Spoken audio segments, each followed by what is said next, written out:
The suitcase washed ashore just before dawn. A fisherman spotted it tangled in seaweed, zipped shut and eerily intact. When the police opened it, they recoiled, a young woman's body crammed in like broken porcelain. But when her family came to identify her, they froze. The clothes were hers. The scars matched. But the face was someone else's. Emma Calloway left her office at 7:42 p.m. The security guard at the front desk nodded as she passed, rain soaking through her coat before she even reached the curb. Her umbrella was broken. She didn't bother trying. The CCTV captured her stepping into the misty night. Then nothing.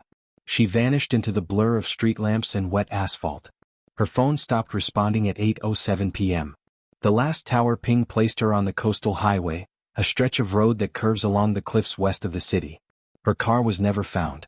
Her apartment remained untouched. Keys, wallet, even her cat's food dish full and waiting. The only unusual thing? A note, handwritten, taped to her fridge with a magnet that read, "He watches me when I sleep." No one knew who he was. The police assumed the worst. At first it was handled like every other missing adult case. Flyers, press releases, lukewarm concern. But something felt off. Emma wasn't the type to disappear. Her digital footprint simply evaporated. No social media, no credit card transactions, no calls. A friend mentioned that Emma had recently seemed distracted, nervous even. She said things like, "I see him everywhere, and he's wearing new faces now." Everyone thought she was being paranoid. Maybe even spiraling. But her journal said otherwise. In the small leather-bound notebook retrieved from her nightstand, Emma had written increasingly strange entries in the weeks before her disappearance. Some pages were mundane, grocery lists, to-do items, reminders. But sprinkled between them were cryptic thoughts. The man in the elevator wasn't the same today. Someone was in my apartment, but everything was still in place. And then the final entry, written in shaky ink, almost a scrawl. "He knows my face. But I know his secret." That was the last thing she ever wrote. A week after she vanished, the sightings began. People across the city reported seeing Emma in strange places. Withdrawals from ATMs, purchases at stores she never frequented, even surveillance footage of her entering and leaving her own apartment complex. Her parents claimed she'd stopped by to drop off soup for her mother, who was sick. Her boss received a resignation email from her work account. But none of it added up. In every case something was off. The surveillance footage showed a woman who looked like Emma, but she never spoke. She wore sunglasses, kept her head low, avoided eye contact. The voice on the phone calls to her workplace sounded similar but quieter, more deliberate. Her best friend, a graphic designer named Lily, was the first to suggest it wasn't Emma at all. She claimed the woman in the apartment lobby had the same bone structure, but not the same walk. "Emma has a nervous pace," Lily said. "She moves like she's constantly thinking." The woman in that footage moved like she already knew the answer. It wasn't long before authorities started considering the possibility that someone was using Emma's identity. But why? What did they gain? The answer came when detectives followed the trail of ATM withdrawals. All from out-of-the-way locations. Remote, low-quality cameras. But at the last one, a broken mirror above the machine accidentally caught the woman's reflection in full, and the image was chilling. The face was close, disturbingly so. Same cheekbones. Same eyebrows. But too perfect, too smooth. Almost like someone wearing a mask molded from Emma's real features.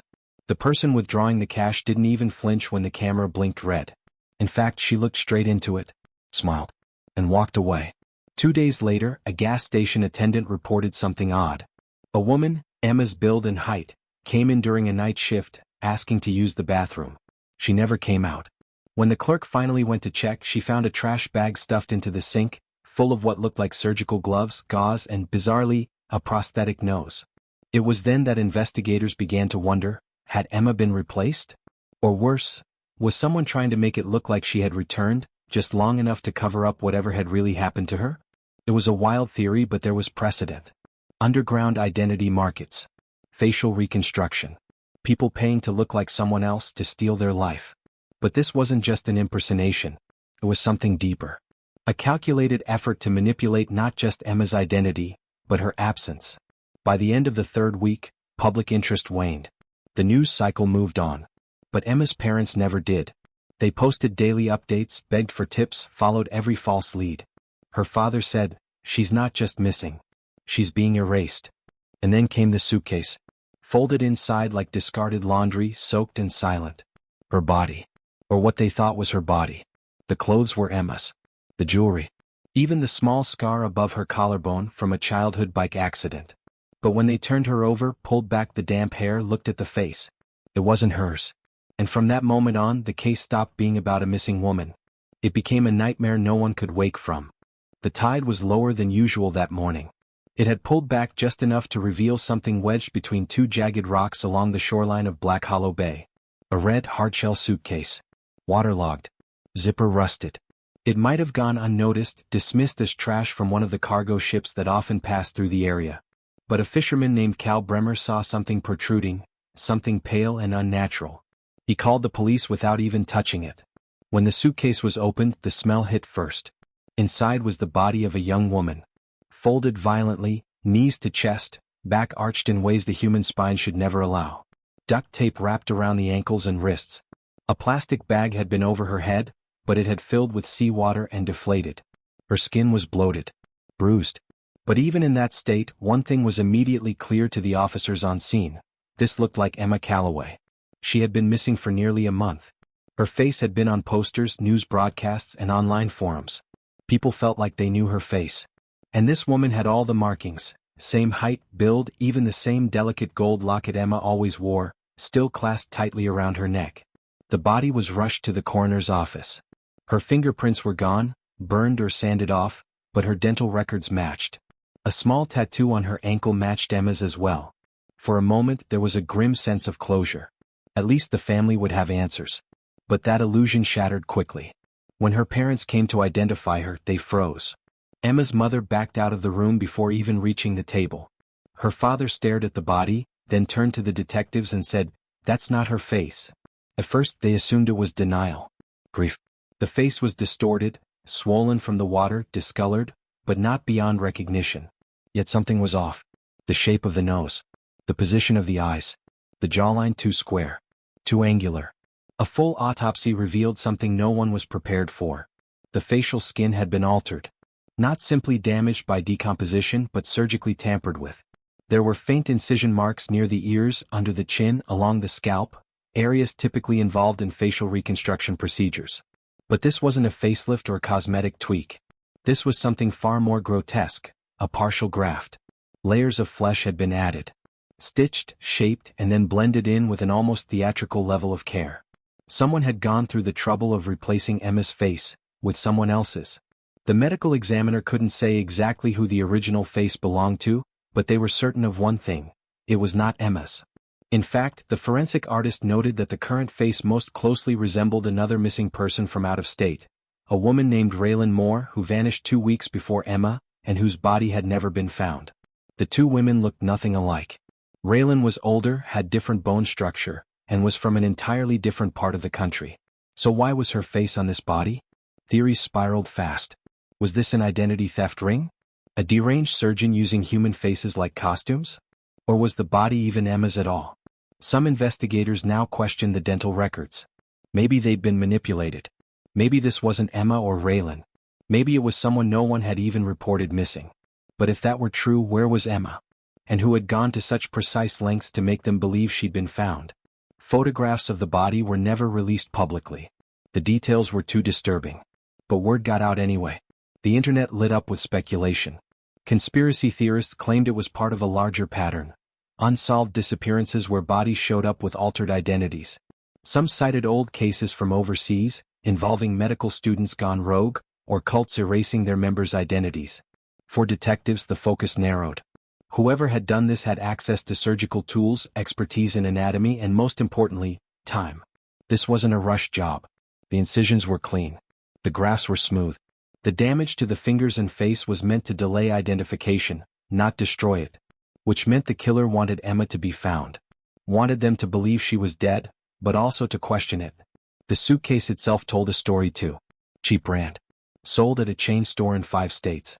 Inside were traces of bleach, plastic fibers, and a single strand of hair, blonde, synthetic, likely from a wig.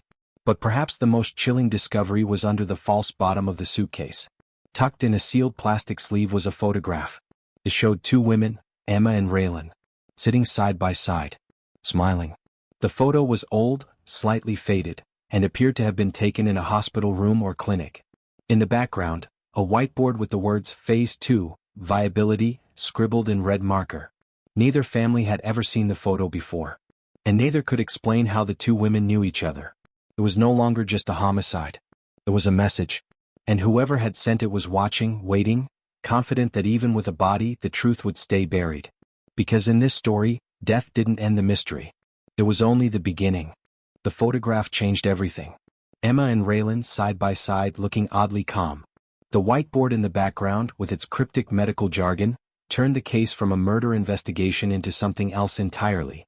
Something calculated. When investigators enhanced the image, they noticed a hospital wristband on Emma's arm. It had a patient number, but no name. The logo on the band belonged to a private medical research facility called Arsene Laboratories.